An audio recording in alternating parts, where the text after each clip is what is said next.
అందరికీ నమస్కారం.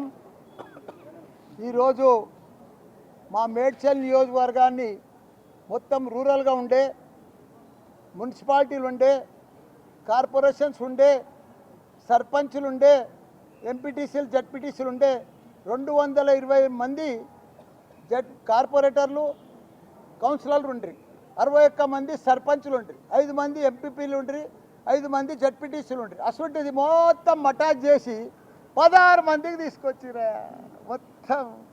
ఇంకొక మా కేసీఆర్ గారు బ్రహ్మాండంగా చిన్నగా చేసి అందరికీ పరిపాలన మంచిగా ఉండాలి, బాగా అభివృద్ధి చెందాలి, ఎవరి మున్సిపాలిటీ వాళ్ళకి మంచిగా 25,000 30,000 పెట్టి ఒక చైర్మన్ పెట్టి 20 మంది కౌన్సిలర్లను పెట్టి 28 మంది కార్పొరేటర్లను చేస్తే బ్రహ్మాండంగా నెలకు వాళ్ళకి పైసలు ఇచ్చి 300 కోట్ల చిల్లర ప్రతి నెల ఇచ్చి అభివృద్ధి కోసం వాళ్ళ ట్యాక్సులు వసూలు చేసి కొత్త డెవలప్మెంట్ సరౌండింగ్ అంతా కూడా మంచిగా 3 మున్సిపాలిటీలు 7 మున్సిపాలిటీలు 3 కార్పొరేషన్లు బ్రహ్మాండంగా నడుస్తుంది అని సత్యనా చేసి 220 మందిని తీసేసి 16 మందిని చేశారు మా దగ్గర. ఇంకా ఎట్లా అంటే మా పోచారం మున్సిపాలిటీ ఉంది, 57,000 చేశారు. దాంట్లోనే ఇంకొక డివిజన్ వచ్చింది, 28,000 చేశారు. ఒక మేడ్చల్ పాత మండలంలో ఒక దాంట్లో 57,000, ఒక దాంట్లో 50,000, ఒక దాంట్లో 28,000, ఒక దాంట్లో 30,000. అది తుక్కుగూడలో 18,000. అట్లా రకరకాలు చేశారు. ఇది పద్ధత, ఇది ఆలోచన చేయండి. పూర్వం ఒక 9 మున్సిపాలిటీలు ఉప్పల్ కానీ సూరారం కానీ ఇవన్నీ కూడా జిహెచ్ఎంసీలో కలిసినాయి. ఇప్పటికాడ పందులు కొట్లాడుతున్నాయి, మోరీలతో దిక్కు లేదు, దివాన్ లేదు. 150 డివిజన్లు ఉన్నాయి పాత మున్సిపాల్. అక్కడంతా డబ్బులన్నీ కూడా బంజారాయిల్కు జూబ్లీహిల్స్కు అక్కడే ఫైనాన్షియల్ సిటీకి. ఇప్పుడు ఒక ఎగ్జాంపుల్ చెప్తా.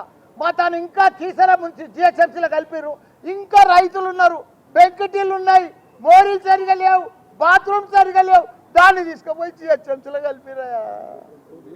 ఆడ ఫైనాన్షియల్ సిటీలనేమో 177 కోట్లు పోతుంది, మా కీసర్లేమో ₹1 కోటి పోతుంది. దీనికి వ్యత్యాసం ఎట్లయితుందా? దీన్ని ఎట్లా కలుపుతారు ఒక జిల్లాకు? దీన్ని కూడా అభివృద్ధి చేయి, 300 చేయి, తప్పు లేదు. దీన్ని మొత్తం మోరీలకి కొద్దిగా ఫండ్ రిలీజ్ చేయి, మొత్తం జిహెచ్ఎంసీలో డెవలప్ చేయి, రోడ్లు డ్రైనేజీలు. ఇది ఎట్లా బంజారాట్ ఎట్లుందో మా కీసరా మా మేడ్చల్ నియోజకవర్గం కూడా డబ్బులు ఇచ్చి డెవలప్ చేసి చేయి. ఎందుకంటే ట్యాక్సులు రేపు సమానం అవుతాయి. ఈడేవాడు ట్యాక్స్ ఎంత, ఈడ హైదరాబాద్లో ఎంత కడతారో ఆడ కూడా అంతే కట్టవలసి వస్తుంది. అన్నీ సమానంగా కట్టవలసి వస్తుంది, తప్పులేదు. కానీ ఈ రకంగా డెవలప్ కూడా చేయాలి. ఇప్పుడు మా జవహర్ నగర్ ఉంది, 2 ఏళ్ళ కాంగ్రెస్ ప్రభుత్వం వచ్చి రూపాయి ఇస్తలేరు. ఇంకో కొత్తగుట్ట రామ్కి వాళ్ళు కొత్తగా చెత్తకుండా ఇంకోటి తయారు చేసి గబ్బు వాసన. ఇప్పుడు 2 ఏళ్ల సంది నీళ్ళలో పొల్యూషన్, భూమిలో పొల్యూషన్, వాటర్లో పొల్యూషన్, ఎయిర్లో పొల్యూషన్, మొత్తం రోగాలు వచ్చి చచ్చిపోతున్నారు. దమ్మాయిగూడ జవహర్ నగర్ నాగారం 3 మున్సిపాలిటీ వదల చెత్త సాఫ్ చేయమని చెప్పిన నేను. ఆ చెత్త కూడా క్లియర్ చేయమని దాన్ని ఇప్పుడు జిహెచ్ఎంసీలో కలిపి ఒక రోడ్లు సరిగా లేవు. మేము ఇంటింటికి నీళ్ళు ఇచ్చినాం, అన్నీ చేసినాం, రిజర్వాయర్లు కట్టి. ఇప్పుడు అంత ఘోరం ఉన్నది. దయచేసి ఇప్పుడు అదే కమిషనర్ గారు చెప్పినాం, మమ్మల్ని కూడా రేపు రమ్మన్నట్టు ఇంక్లూడ్ చేసిండు. చెప్తే తప్పకుండా అన్ని వార్డులు సమానం చేయాలి. ఇంకా 10 పెరిగితే పెరుగుతాయి, ఇంకో 20 అయితే పెరుగుతాయి. తప్పేముందా? లీడర్లు అయితే మా తన అయితే మొత్తం 440 మంది లీడర్లు ఉండి ఎవరికి ఇప్పుడు ఏమీ లేదు. మంచిగా ఇన్నోవా కార్లు ఎక్కి బంగారం లెక్క తిరుగుతారు. ఒక్కొక్క వార్డులో 400 ఇన్నోవాలు ఉండే మా తాను. అసలు ఇప్పుడు 16 ఇన్నోవాలే అవుతుంది.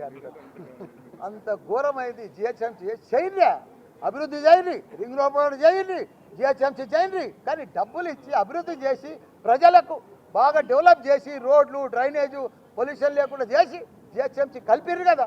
అభివృద్ధి ఫండ్స్ రిలీజ్ అయ్యి మస్తు పైసలునే జిహెచ్ఎంసీలో బంజారాయిల్లో ఇక్కడ పెట్టకుంటే అక్కడ అన్ని పెట్టారు. మా మేడ్చల్లో పెట్టి అభివృద్ధి చేసి కలుపురు. జై తెలంగాణ.